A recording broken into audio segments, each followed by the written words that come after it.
The Final Four of the NCAA men's tournament for basketball is set. Hopefully everyone's brackets has survived the madness. I have two of my Final Four teams in the Final Four, so good for you, boy. Did pretty good there. But as we look forward to next weekend's Final Four in Phoenix, let's talk some men's college hoops, and we're going to do it with New York Post sports reporter Zach Braziller. Zach, how goes it? I can't remember. Is your Final Four looking as good as mine? Who are your two? Who did you pick? Who are your two Final Four picks? My two Final Four picks were UConn and Purdue. Those are the two I got. UConn and Purdue. Good job. I only got UConn. I had UConn, Creighton, St. Mary's. I took St. Mary's too. I think because of you. I think you talked me into that. And Houston, I think, was my other one. So okay. If Shed doesn't get hurt, I think I would have gotten the other one. But so it goes. So it goes. Look, hey, at least my champion is still there. So. That is true. And 25% of the Final Four is better than 0% of the Final Four. That is better. Now, Zach, you just talked about your champion that you had. That was UConn winning it all. The Huskies, they've been a powerhouse throughout the tournament. What do you think has been the key to their success in this tournament? And do you see any weaknesses that their Final Four opponent, who will be Alabama, could exploit here? Yeah, I mean they've just been so dominant. They've been so good on defensively. They haven't shot the ball great from three. I mean they were bad shooting the three yesterday, but they've just been so good on defense, so good in transition, and it's been 4 blowouts. Obviously yesterday was at least close at the half, but the second half was just an absolute bludgeoning. I mean, I don't think they really have a weakness. I think the one thing is you get Clingan in foul, Donovan Clingan, their star center, in foul trouble, then they're a little susceptible in the paint on defense, but they don't really have a weakness. Now, look, Alabama is a fantastic offensive team. They're going to shoot a ton of threes. They're going to get up and down. They don't take a lot of mid-range jumpers, but look, Illinois was an elite offensive team too, and we saw how that worked out. Now, one thing I do not expect, Alabama is not going to just go challenge Clingan repeatedly.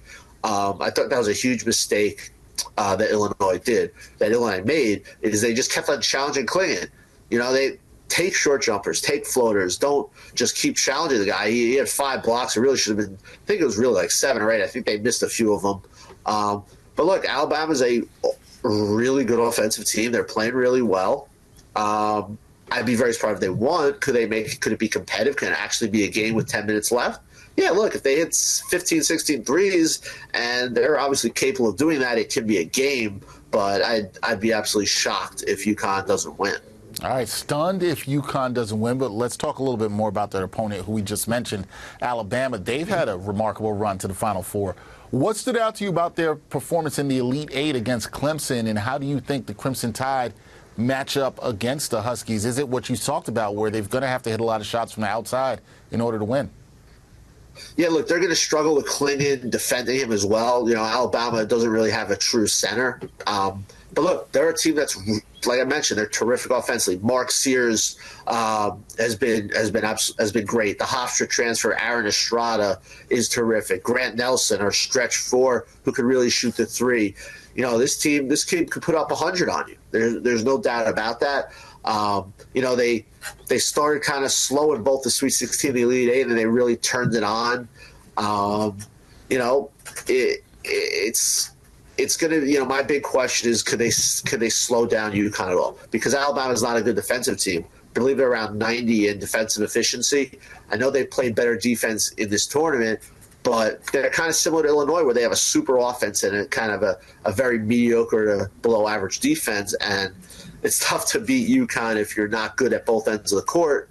They're going to have to really get hot from 3 and hope they can win a shootout.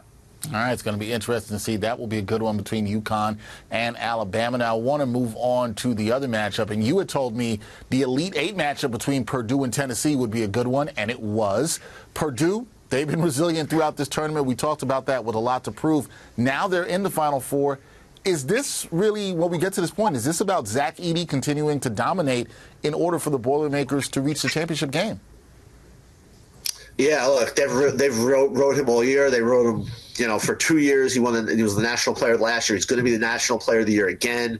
I mean, he was absolutely amazing today. 40 and 16 against Tennessee. And look, Tennessee's got good big guys, and they really couldn't handle him. You know, whether it was Adu or Toby Awaka, he absolutely dominated the game. You know, their guards have played well. I mean, NC State, you got to give them credit. It's a pretty remarkable run from, you know, struggling with Louisville in the opening round of the ACC tournament to all the way to the Final Four. Obviously beat Duke now here for the second time in a few weeks to get there. The big guy, DJ Burns, is so much fun. You know, they have their point guard, Michael O'Connell, of Sean out of high school out of Long Island. They're on this magical run. I think it'd be silly to count them out. It's hard for me to see them beating Purdue, though. I think it's inevitable. We're getting Purdue and UConn, best player against the best team, and I think, you know, Clingan against Edey. I really hope we get that game. I think it'd be absolutely fascinating and just be so much fun. Zach, you know me, I get nervous with this stuff because when we hope for these games, sometimes we want to see these matchups. It doesn't go down. Sometimes disappointed, but I'm with you. I'm hoping for that. But lastly, we got to talk about the 11th seed, NC State, who gets here. You mentioned it. They'll be considered an underdog here in the Final Four. How do you think the Wolfpack will approach this challenge? And, well, to be honest, they've been challenged throughout this whole tournament, like you said, from the ACC tournament. But what will they need to do in order to continue their Cinderella run and reach the championship game? How do they beat Purdue? They got to just keep doing what they're doing. You know, they're playing. This second half was an absolute beatdown. You know, they really didn't play a good first half. They're down 27-21. Probably were fortunate it was even that close. And the second half, they just turned it on. They just, you know, I do think they can give Purdue's guards problems with their athleticism. Maybe Burns could get some fouls on Edey, although the NCAA doesn't really like to call fouls on Edey, as we've seen, you know, in these last few games. But they just got to do what they've done. Look, they're clearly not going to be scared. They haven't been scared at all throughout this tournament. They've just attacked and, you know, just played their game. You know, I don't think anyone's counting them out. Look, Purdue's obviously the heavy favorite, and I think a lot of people would be surprised if it's not Purdue UConn. But, I mean, if you count this team out, you're making a mistake. I mean, they keep on shocking people. Beat Duke twice. They beat Carolina. Beat Marquette. They've beaten some really good teams and kind of done so handily. It's, you know, we got to respect this team. This isn't like a Cinderella that doesn't deserve, you know, that got lucky. They've earned their way here to the Final Four.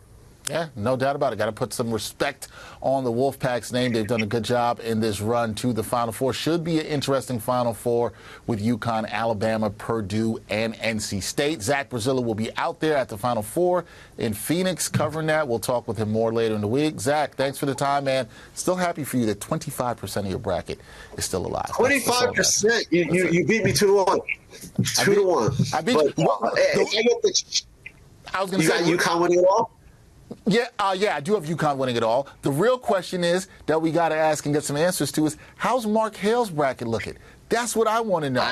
We got to talk to Mark Hale. No, I don't know. I mean, me and him had a little dinner bet like a month or 6 weeks ago where I said I got UConn. He has so I'm 2 wins away. You're 2 wins away. That's most important. All right, that's all we need. Here's to hoping you get that dinner. Thank you, Zach. Appreciate you, man. All right, buddy. Talk to you later.